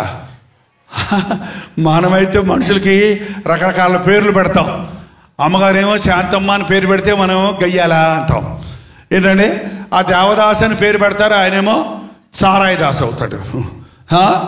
మన మనుషులు పెట్టినప్పుడు మన పిల్లల్ని కూడా కొంతమంది పొట్టి కుట్టి పిట్టి తట్టి పిట్టి కిట్టి కుట్టు కిట్టి ఏదో బుజ్జి బుజ్జి బుజ్జి పాప ఏవో పెడుతుంటాం కదండి. అసలు పేరు ఒకటి ఉంటుంది, ముద్దు పేరు ఇంకొకటి ఉంటుంది. కొంతమంది అయితే నెంబర్ 1, నెంబర్ 2, నెంబర్ 3, నెంబర్ 4 అంటాడట. ఇది సామాన్లు లెక్కేసినట్టు పిల్లలు కూడా నెంబర్లు పెడతారట. ఏంటంటే పూర్వకాలండి, ఇప్పుడు నెంబర్లు మనకి తక్కువ కదా, ఉన్నదే నెంబర్ 1, నెంబర్ 2. కాబట్టి పెద్ద సులభమైపోయింది. మా నాన్న మమ్మల్ని 8 మంది పిల్లల్ని, ఆ రోజుల్లో సూట్ కేసులు అవి ఉండేవి కావు.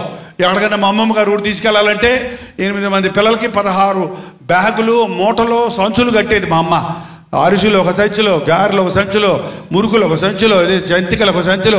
జంతికలు అంటారు, మురుకులు అంటారు, చక్రాలు అంటారు, మీరు రకరకాలు ఉంటాయి. అన్నీ పెట్టుకుంటే మా నాన్న బస్సు ఎక్కినప్పుడు, ట్రైన్ ఎక్కినప్పుడు, దిగినప్పుడు 1, 2, 3, 4, 5, 6, 7, 8, 9, 10 మనుషుల్ని మూటల్ని కలిసి 24 లెక్కలు కట్టేవాడు ఆయన. అన్నీ ఉన్నాయా లేవాడు, ఎక్కినప్పుడు దిగినప్పుడు చూసుకునేవాడు. ఏంటంటే దేవుడికి లెక్కలెక్కర్ల, నెంబర్ల దేవుడు కాదు మన దేవుడు, నెంబర్ల దేవుడు కాదు. ఇలాంటి మీటింగులకు వచ్చినప్పుడు కూడా మాలాంటి పాస్టర్లు ఎంతమంది వచ్చారు అని సంతోషపడతారు, కానీ దేవుడు ఎంతమంది నా మాట విన్నారు, ఎంతమంది దీవించబడ్డారు అని చూస్తాడు. ఆయన సమాజ మందిరంలో బోధిస్తున్నప్పుడు నడువంగిపోయిన ఒక స్త్రీని చూచి రమ్మని పిలిచి ఎంతమంది వచ్చారో చూడలేదు. ఆయన వంగిపోయిన స్థితిలో, అనారోగ్యంగా ఉన్న స్థితిలో, అవమానాలతో నిండిపోయిన స్థితిలో ఉన్న ఆమెను చూసి ఆమెను ముట్టి స్వస్థపరిచాడు. ఎంతమంది వచ్చారన్నది ముఖ్యం కాదు, ఎవరు రక్షించబడ్డారు, ఎవరు మేలు పొందారన్నది ముఖ్యం. మన ప్రభు నెంబర్లు చూసేవాడు కాదు, పేరు పెట్టి పిలిచేవాడు. ఆయనకు మన పేరు తెలుసు. ఆయన ఆదామా ఎక్కడున్నావు అడిగాడు. అబ్రహామా, అబ్రహామా, మోషే, మోషే, సమూయేలు, సమూయేలు. చివరికి యేసు ప్రభువుని హింసించి అవమానపరిచి యేసును నమ్మిన వారిని చెదరగొట్టిన సౌలును కూడా ఒరే పొగరపోతా, ఒరే నరహంతకుడా అనలేదు. ఏమన్నాడు? సౌలా, సౌలా. ఆ పిలుపులోనే అతని గుండె కరిగిపోయిందండి. ఆ పిలుపులోనే అతని మనసు మారిపోయింది. ఆ వ్యభిచారంలో పట్టబడిన స్త్రీని తీసుకొచ్చి అక్కడ పడేసినప్పుడు, మీలో పాపమన్న వాళ్ళు రాయేసి కొట్టమన్నప్పుడు, పెద్దవారు మొదలుకొని చిన్నవారు వరకు మనసాక్షిత గద్దించబడి మేము పాపలమైన వెళ్ళిపోయినప్పుడు, ఆ మొక్కత అక్కడ నిలబడితే ఆమెను చూసి ఏమన్నాడండి? ఏ వ్యభిచారి, ఏ పనికి మాలదానా, ఏ దౌర్భాగ్య స్త్రీ అన్నాడా? ఏమన్నాడండి? పిలుపుల్లోనే అతి శ్రేష్టమైన పిలుపు ఏంటో తెలుసా? అమ్మా. అమ్మా అనగానే ఆమె గసగసలు ఆడిపోయిందండి. కడుపును బిడ్డన బిడ్డలున్నా కూడా ఒక వేషను అమ్మ అంటారా? చీ పనికి మళ్ళిందానా నేను అంటున్నాను. కడుపును బిట్టమంటారు. అందరి చేత తిట్లు పడతా ఉంది అప్పటిదాకా. ఇది కొంపలు కూల్చేది, ఇది కుటుంబాలు నాశనం చేసేది, ఇది దౌర్భాగ్యరాలు, ఇది వ్యభిచారి అని నిందించబడి నిందించబడి నిందించబడి ఉన్నామని ప్రభు దగ్గరికి వచ్చేటప్పటికి ప్రభు ప్రేమతో అమ్మా అనగానే వెంటనే ఏమంది? ఏమో తెలుసా? లేదు ప్రభువా, నువ్వు ప్రభువువి, నువ్వు దేవుడివి, నువ్వు నన్ను క్షమించగలిగిన వ్యక్తివి అని గుర్తించగలిగింది. ఈ రోజున ప్రభు మనల్ని పిలుస్తున్నాడండి, పేరు పెట్టి పిలుస్తున్నాడు. నా గొర్రెలు నాకు తెలుసు. గొర్రెల కాపరండి, ఎన్ని గొర్రెలు ఉన్నా సరే మనకు అన్ని గొర్రెలు ఒకలా కనపడతాయి. కానీ గొర్రెల కాపరికి మచ్చల గొర్రె, కొమ్ముల గొర్రె, వానికి పేర్లు పెట్టుకుంటాడు, వేరు వేరుగా తెలుసు.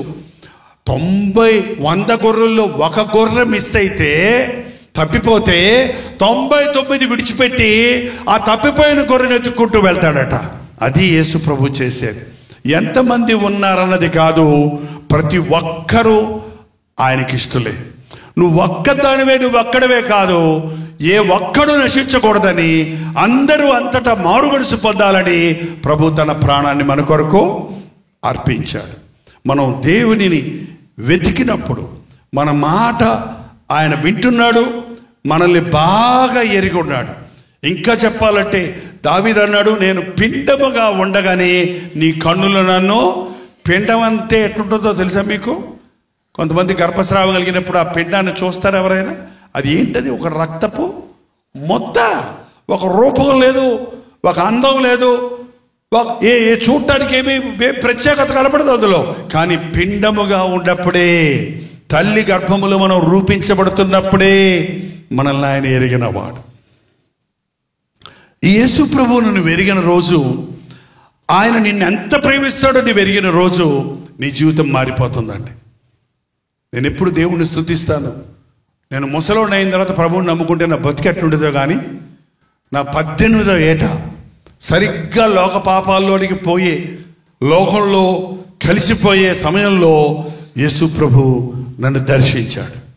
ఆయన శిలువలో వేలాడుతున్న ఆయన దృశ్యాన్ని నేను కన్నులారా చూశాను. దేవుని మందిరంలో రాత్రి సమయంలో నిజంగా దేవుడు ఉంటే కనబడు, నన్ను మార్చుకో అని నేను ప్రార్థన చేస్తున్నప్పుడు శిలువలో వేలాడుతున్న యేసు ప్రభువుని చూశా. ఆ కల్వరి దర్శనం నా బండ గుండె బద్దలు కొట్టింది. అందుకే కల్వరి దర్శనం అనే కార్యక్రమం ఇస్తున్నా. 71వ సంవత్సరంలో ఆ కల్వరి దర్శనం ఈ గురిలేని జైపాల్ని ఒక దైవ సేవకుడిగా మార్చుకున్నాడు. నా జీవితాన్ని ప్రభువుకి అప్పగించుకున్నాను. రక్షించబడిన తర్వాత, ప్రభు నన్ను ఎందుకు సృష్టించావని అడిగితే, నీ తల్లి గర్భములో ఉన్నప్పుడు నేను నిన్ను ఎరుగుదును, నీవు గర్భములో నుంచి బయలుపడక మునిపే నిన్ను ప్రతిష్ఠించితిని, జనములకు ప్రవక్తగా నేను ప్రతిష్ఠించితిని అని ప్రభు ఇచ్చిన వాగ్దానం పట్టుకొని ఆయన సేవకు సమర్పించుకుంటే, ఈ రోజున చూస్తే ఆ వాగ్దానాన్ని దేవుడు నెరవేరుస్తూ ఉన్నాడు. ఒక్క జైపాలే కాదు, ఎవరో 100 కోటికి ఒకరే కాదు, ప్రతి ఒక్కరిని ఆయన ఎరుగును. నిన్ను కూడా ఆయన ఎరుగును. కానీ నిన్నెరిగిన ప్రభువును నువ్వు ఎరగలేదు. నీ వైపు ఆయన చూస్తున్నాడు, నువ్వు ఆయన వైపు చూడలేదు. జక్కయ్య ప్రభువును చూస్తున్నాడు, ప్రభు జక్కయ్యని చూశాడు. ఏమన్నాడు? జక్కయ్య త్వరగా దిగిరా, నువ్వు నన్ను చూసిపోదాం అనుకున్నావు కానీ నేను నీ ఇంటికి వస్తా. ఈ గట్టుగెదరు వచ్చిన వాళ్ళందరికీ ఏం చెప్తున్నాడు ప్రభు? నేను నీ ఇంటికి తీసుకెళ్తారా యేసు ప్రభుని? ఇప్పుడు వద్దులే ప్రభా, మేము ఇల్లంతా సర్దుకొని పిలుస్తాము, భోజనం తయారు చేసి పిలుస్తాము, అప్పుడు రండి అంటారా ఏంటండి? కొన్నిసార్లు మా సంఘస్థులు ఇళ్ళ మీద నుంచి వెళ్తున్నప్పుడు ఒక్కొక్కళ్ళు నన్ను చూడగానే లోపలికి వెళ్ళిపోతారు. ఏంటి లోపలికి వెళ్ళిపోయారు, కోప్పడ్డారా ఏంటి, నా మీద అలిగారా ఏంటబ్బా అనుకుంటుంటే, లోపలికి వెళ్ళిపోయి మళ్ళీ పరిగెత్తుకోండి, రెడ్డి మాస్టర్ గారు అంటారు. ఏంటి వెళ్ళిపోయారు కదా మళ్ళీ వచ్చారేంటబ్బా? ఆడ సినిమా వస్తుంది టీవీలో, అది ఆపేసి వచ్చారు. ఏంటంటే అక్కడ వాళ్ళ ఆయన తాగిన బ్రాందీ బాటిల్, సిగరెట్ బట్టలు అవి ఉన్నాయి, అవన్నీ దిండు కింద మంచం కింద సర్దేసి గబగబాన్ని సెటిల్ చేసేసి వచ్చేసి మళ్ళీ ఏమరగనట్టు పిలుస్తున్నారు. ఏంటంటే గబక్కన ప్రభు మీ ఇంటికి వస్తే ఏముంటుంది మీ ఇంట్లో చెప్పండి? దేవుడికి ఇష్టమైనది ఉందా? దేవునికి ఇష్టమైన రీతిగా నీ ఇల్లు ఉందా? పూర్వం చెప్పేవారు, ఇల్లాలను చూసి ఇల్లు చూడా, ఇల్లు చూసి ఇల్లాలు చూడా. ఇల్లు చూసి అంటే ఇల్లు ఎంత చక్కగా పెట్టుకుంటావో దాన్ని బట్టి ఇల్లాలు ఎంత గొప్పదో, ఎంత కష్టపడి పనిచేసేదో అర్థమవుతుంది. ఏంటంటే యేసు ప్రభు అకస్మాత్తుగా నీ ఇంటికి వస్తానంటే నువ్వు తీసుకెళ్తావా? నువ్వు రా నాయనా, నా ఇంటిని శుభ్రపరచు. జక్కయ్య ఇంటికి వెళ్ళగానే జక్కయ్య కంటే చెంబుతో నీళ్ళు ఇచ్చాడంటే కడుక్కోమని. ఎందుకు? మన పూర్వకాలం ఇచ్చేవాళ్ళు, ఇప్పుడు ఎవరు చెంబుతో నీళ్ళు ఎవరుగా, కాళ్ళు కడుక్కుందో లోపలికి రాలరు. ఏంటంటే చెంబుతో నీళ్ళు ఇస్తే ప్రభు అంట చెంబెంక చూశాడంట, ఇచ్చేస్తారు ప్రభా అంటున్నాడు. ఎందుకు? ఈ చెంబు ఎవరిదో ఎత్తుకొచ్చాడు, సొంకపు కొత్త దారుడు, పన్ను కట్టలేదని అందరినీ జబర్దస్తి చేశాడు, లంచగొండ ఆయన. లోపలికి వెళ్తే కుర్చీ వేసాడంట, ప్రభు కుర్చీ వేయక చూశాడంట, ఇచ్చేస్తారు ప్రభా. ఇక ఏది చూసినా ఇంట్లో మోసం చేసి తెచ్చింది, దొంగతనం చేసి తెచ్చింది, తాకట్టు పెట్టుకున్నాయే.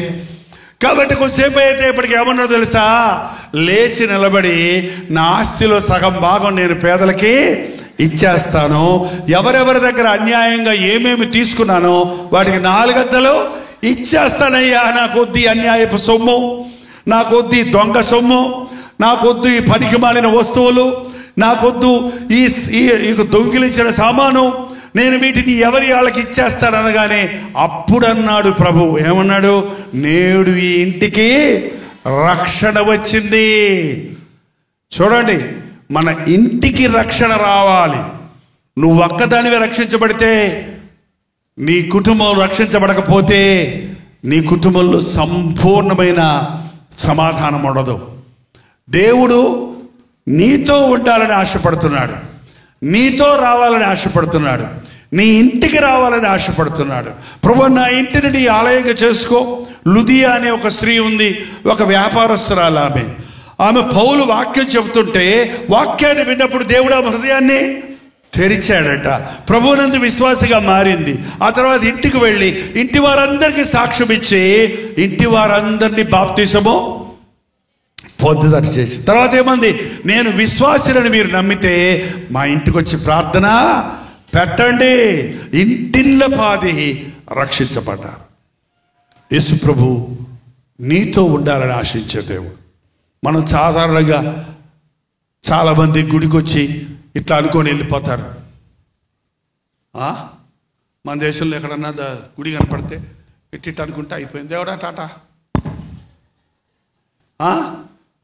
అప్పుడప్పుడు సిలువ పెట్టేసుకొని వేసేనాను అందరం సారా దగ్గరికి వెళ్తాను, సారా దాడానికి వెళ్తానని ఆయన డబ్బులు దొరికి తెరిచి ఆమెన్ అని ప్రార్థన చేసుకునే పిచ్చోళ్ళు కూడా ఉన్నారంటండి.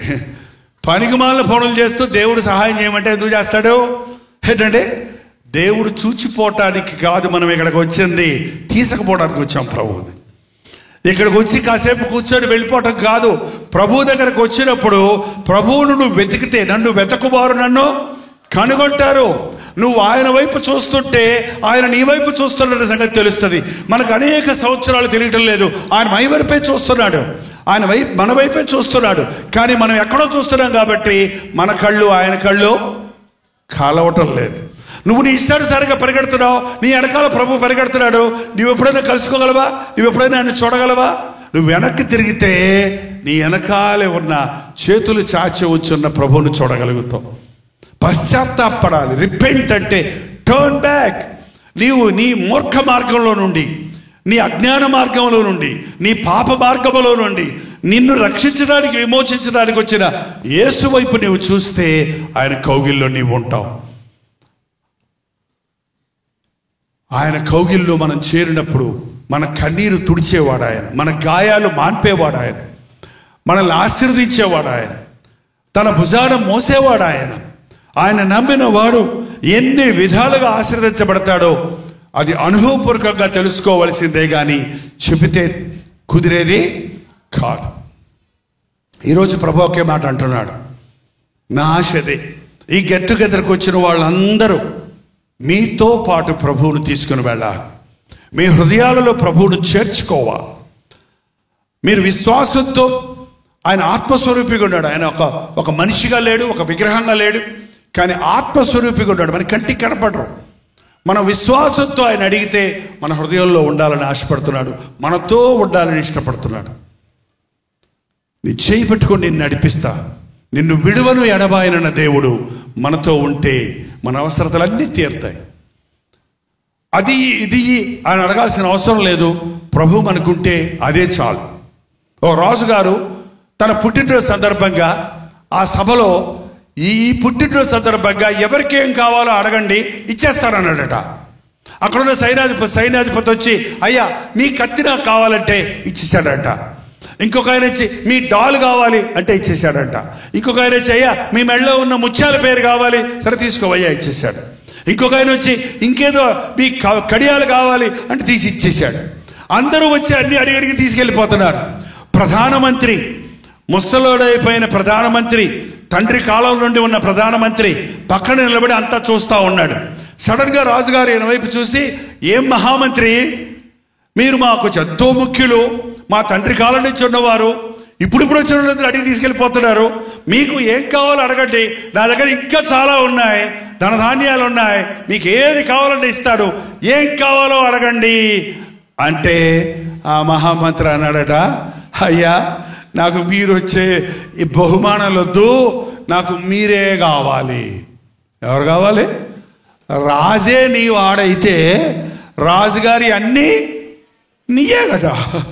ఏంటంటే యేసు ప్రభు నీ ప్రభు అయితే అది కావాలి ఇది కావాలని అడగాల్సిన అవసరమే?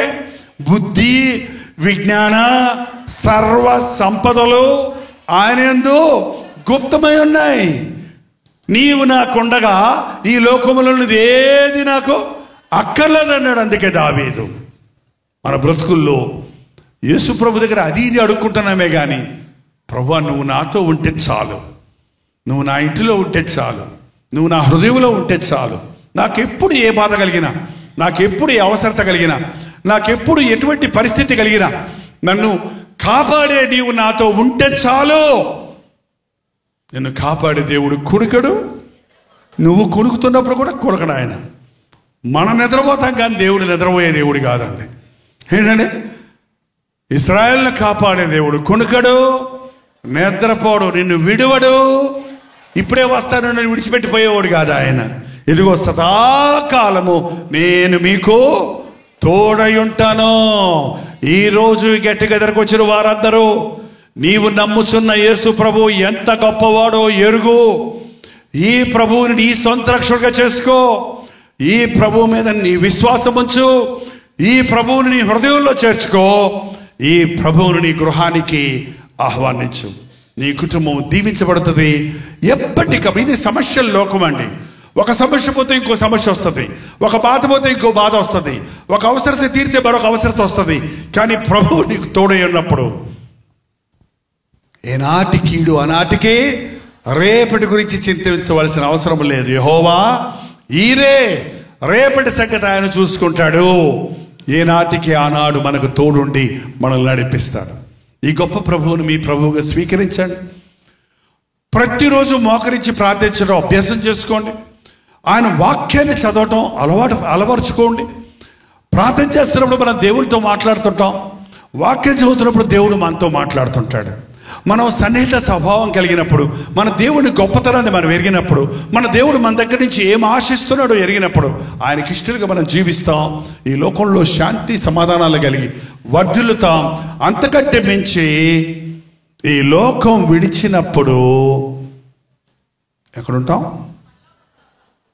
ఓ సోదరు చెప్పారు కదా, మళ్ళీ వచ్చి నన్ను తీసుకెళ్తానన్నాడు. ఎవరండి దేవుడు? వదిలిపెట్టిపోయినోడు కాదు. మళ్ళీ వచ్చి నేను వెళ్ళి మీకు నివాస స్థలములు సిద్ధపరిచి, నివాస స్థలం ఉన్న దానికి ఇంగ్లీష్లో ఏముందంటే మ్యాన్షన్స్, అంటే భవంతులు, బంగళాలు సిద్ధపరిచి మరల వచ్చి నేనుండు చోట మీరును ఉండలాగున మిమ్మల్ని నేను కొనిపోతాను. త్వరలో యేసు ప్రభు రాబోతున్నాడండి. ఆయన నీ ప్రభు అయితే నీవు ఆయన రాజ్య వారసుడిగా ఉంటావు. ఈ లోకము దాని ఆశకి ఎత్తించిపోతుంది. ఆయన ఎప్పుడు వస్తాడో మనకు తెలియదు. మనం ఎప్పుడు చేస్తామో మనకు తెలుసా?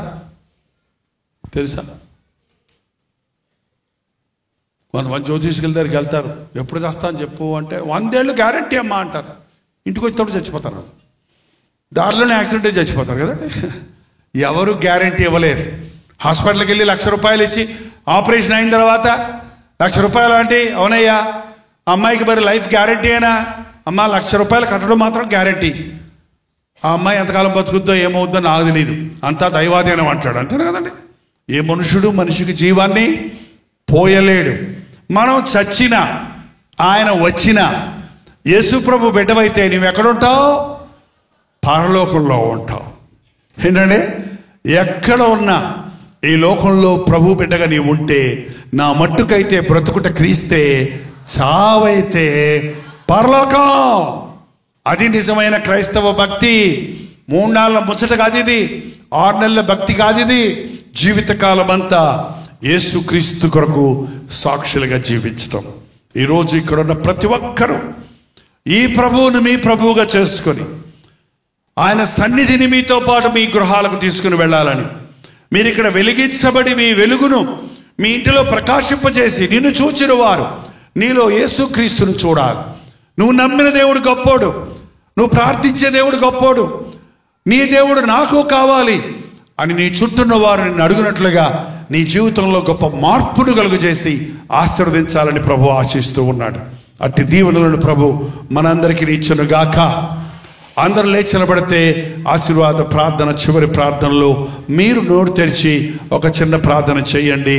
దేవుడు అద్భుత కార్యాన్ని చేయడానికి సిద్ధంగా ఉన్నాడు. ఎవరు మాట్లాడుకోవద్దు, ఎవరు అటు ఇటు తిరగొద్దు, ఎవరు ఊరకనే ఉండొద్దు. నోరు తెరిచి ప్రార్థన చేయండి. పరలోకంలో ఉన్న ప్రభు మీ ప్రార్థన ఆలకించడానికి ఆశ కలిగి ఉన్నాడు. ఎందుకు వచ్చావో గెట్ టుగెదర్కి? శరీరంలో అనారోగ్యం ఉందేమో ప్రభుతో చెప్పు.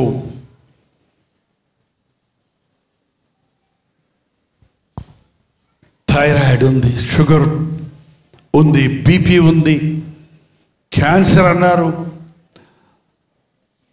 నడుము నొప్పి, కీళ్ళ నొప్పులు,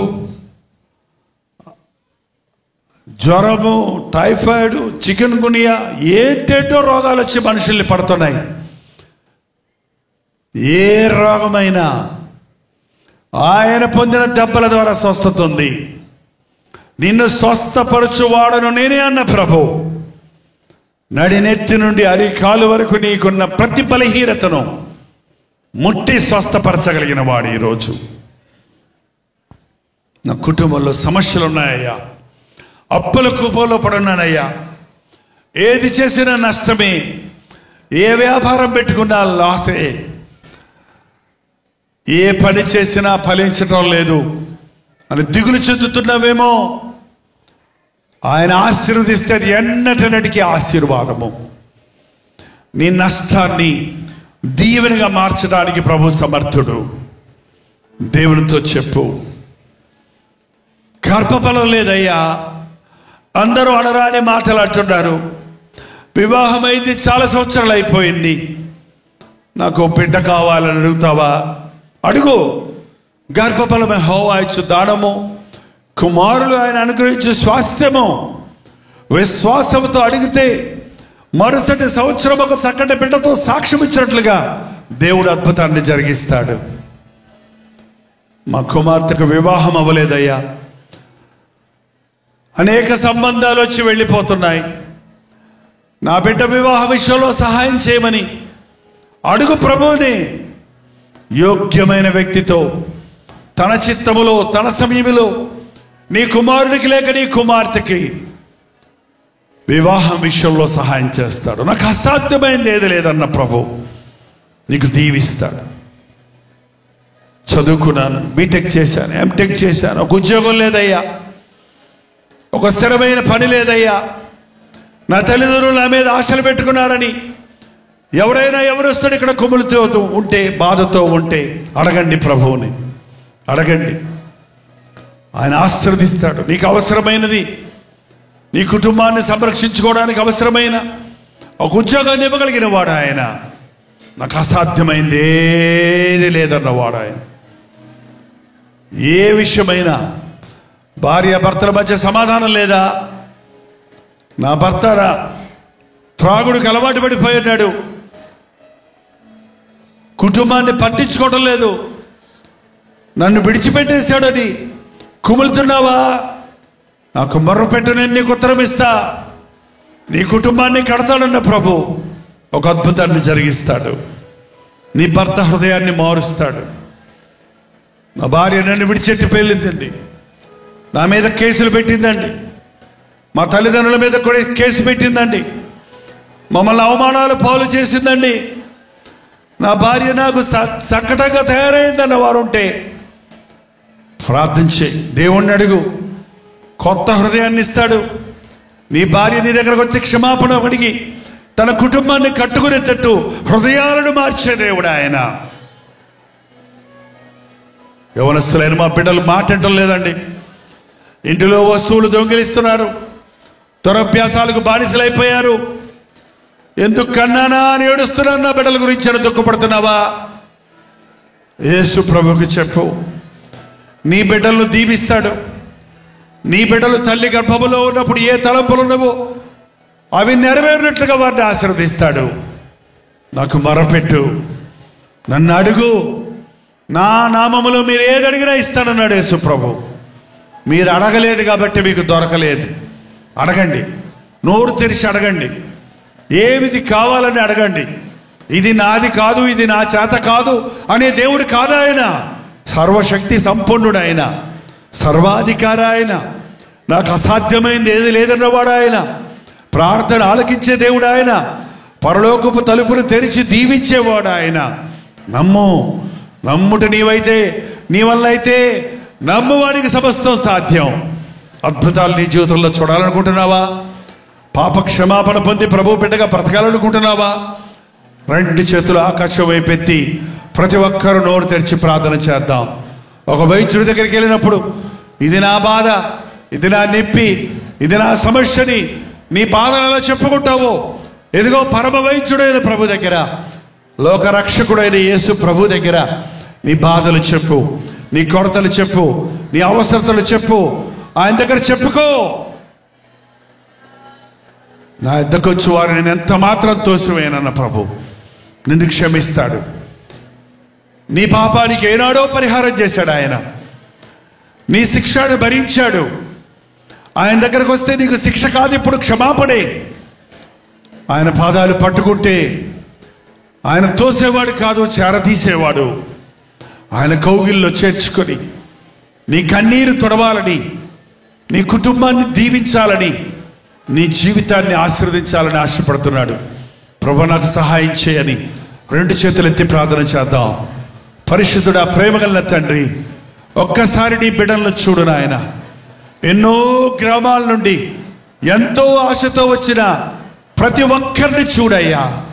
ఈ తెనాలి పట్టణము నుండి ఈ సన్నిధికి పరిగెత్తుకొని వచ్చిన ప్రతి ఒక్కరిని ఆశీర్వదించు నాయన. ఈ ఆవరణలో ఉన్న వారు ఎవ్వరూ ఊరికి వెళ్ళిపోకూడదు నాయన. ఇక్కడి నుంచి నిన్ను మోసుకొని వెళ్ళాలయ్యా. నీ సన్నిధితో నింపబడి వెళ్ళాలనైనా. వారి చేయబెట్టుకొని వారిని నడిపించు నాయన. వారి గృహాలకు రక్షణ దయచేయి, వారి హృదయాలకు సేద తీర్చు నాయన. వారి జీవితాల్లోని అద్భుతాలు జరిగించు ప్రభువా. వారి కుటుంబాలను కట్టు నాయన. వారి కష్టార్జితాన్ని దీవించయ్యా. వారి గర్భఫలాలు దయచేయి నాయన. వివాహాల విషయంలో ఆటంకాలు తొలగించు తండ్రి. ఆర్థిక ఇబ్బందుల నుంచి విడిపించు నాయన. అన్నిటిలో అన్ని విధాలు మాకు సహాయం చేసే అద్భుతమైన దేవుడు నా దేవుడని మేము సాక్ష్యం ఇచ్చినట్లుగా ఇక్కడ మేము నిలబడి ఉండగానే నీ గాయపడిన హస్తమును చాపి ఒక్కొక్కరిని ముట్టు నాయన. ఒక్కొక్కరిని దర్శించు నాయన. ఒక్కొక్కరిని స్పందించు ప్రభువా. ఎవ్వరు ఒక్కరు కూడా ఈ రోజున తండ్రి ఒట్టి చేతులతో ఇక్కడి నుంచి వెళ్ళకూడదయ్యా. కంటికి కనబడని, చెవికి వినబడని, హృదయముకు గోచరము కాని ఆశీర్వాద మూటలతో మేము ఇక్కడి నుంచి వెళ్ళాలి. ఏ ఏ గ్రామాల నుండి నీ బిడ్డలు వచ్చారో ఆ గ్రామాలకే మీరు దీవెనకరంగా మారాలి. వారి గృహాలకే వారు ఆశీర్వాదకరంగా మారాలి. అట్టి దీవెనలు మాకు దయచేయను ఆయన.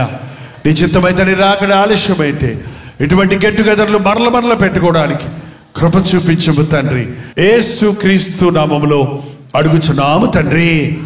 మన తండ్రి అయిన దేవుని యొక్క ప్రేమయు, కుమారుడైన క్రీస్తు యొక్క కృపయు, ఆదరణకర్త అయిన పరిశుద్ధాత్మ యొక్క సహవాసము కుడి వచ్చిన మనందరికీ ఇప్పుడును సదాకాలము తోడై ఉండును గాక.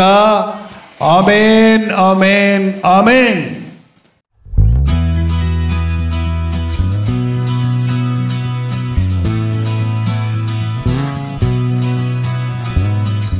హల్లెలూయా. న్యూఢిల్లీ పరిసర ప్రాంతాల్లో ఉన్న వారికి శుభవార్త.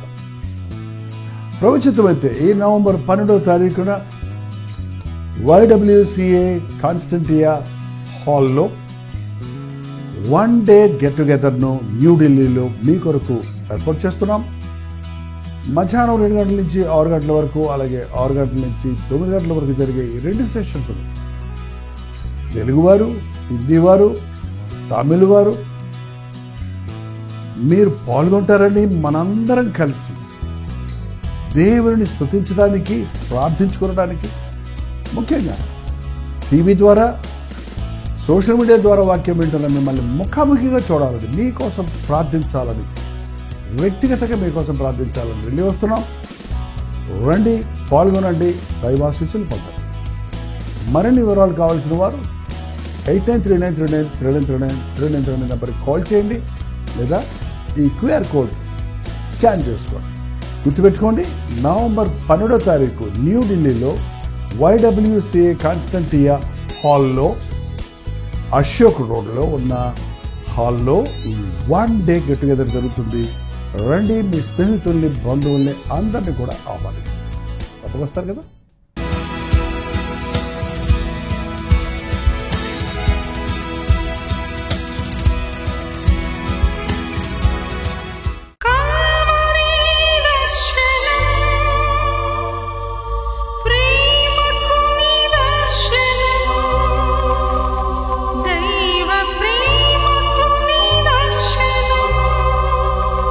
తెలుగు, తమిళ, హిందీ, మలయాళం, బెంగాలీ, ఒరియా, అనే 6 భాషల్లో టెలివిజన్ ప్రోగ్రామ్స్ కొనసాగుతూనే ఉన్నాయి.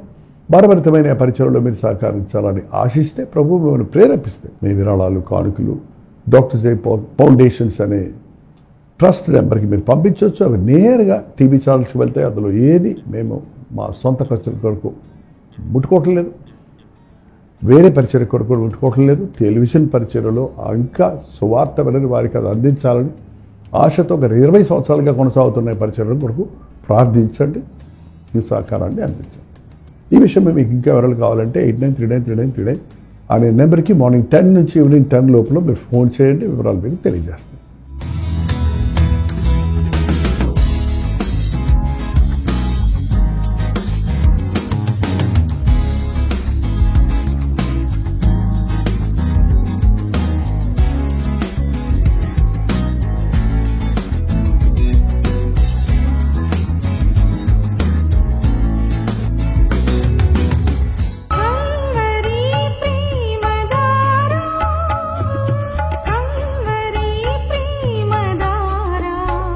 కల్వరి ప్రేమధార అనే మా ద్విమాస పత్రికను ఈ మధ్య త్రైమాస పత్రిక అంటే 3 నెలలకి ఒక్కసారి మాత్రమే ప్రింట్ చేయగలుగుతున్నాం. మరి గత 40 సంవత్సరాల పైబడి కొనసాగుతున్న ఈ పత్రికను ఆపు చేయటం ఇష్టం లేక దీన్ని త్రైమాస పత్రికగా మార్చున్నాం. మీరు కల్వరి ప్రేమధార పత్రికను చదువుతున్నారా?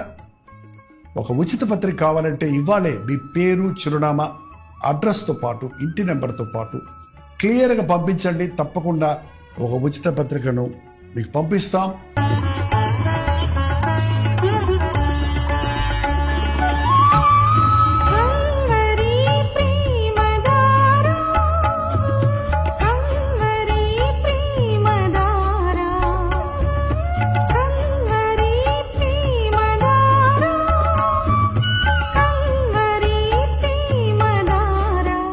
ఒక నిమిషం, మీ ఆధ్యాత్మిక జీవితాన్ని బలపరిచే అనేక పుస్తకములు, బైబిల్ సంబంధించిన పుస్తకములు, మీ సమస్యలకు పరిష్కారాలు కలుగజేసేవి, మీ ఆధ్యాత్మిక జీవితాన్ని బలపరిచేవి, మీ విశ్వాసమును వృద్ధి చేసేవి, యవనస్తులకు, స్త్రీలకు, పురుషులకు, అలాగే కుటుంబాలకు ఉపయోగకరమైన వర్తమానాలతో నిండిన అనేక పుస్తకములు, ఇంచుమించు 50 పుస్తకములు సిద్ధపరుచున్నాం.